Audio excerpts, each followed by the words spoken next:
তুমি তুমি তুমি মরনি? ও চোখে দেখো। আমার কি মরার কথা ছিল? আসলে হয়েছে কি, কেউই চায় না মরতে, হ্যাঁ, তো আমিও চাইনি কখনো। কিন্তু 1 মাস পরে, বিয়ের পরে বুঝতে পারলাম তুমি আমার বউ হইছো, সংসার করতেছো, সবই ঠিক আছে। কিন্তু আমি জানতে পারি যে আসলে তুমি বিভিন্ন ছেলেদের সাথে উঠা বসা আছে তোমার। আমি বিশ্বাস করিনি, একদম বিশ্বাস করিনি। বিশ্বাস করো, কারণ আমি তোমারে বিয়ের পরে ভালোবেসে ফেলছিলাম। দেখো কি করতে পারতাম আমি।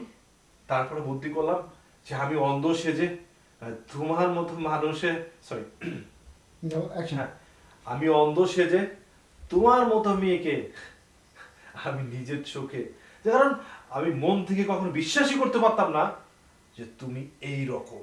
শোনো, আসলে কি জানো, যা হওয়ার ভালোই হয়।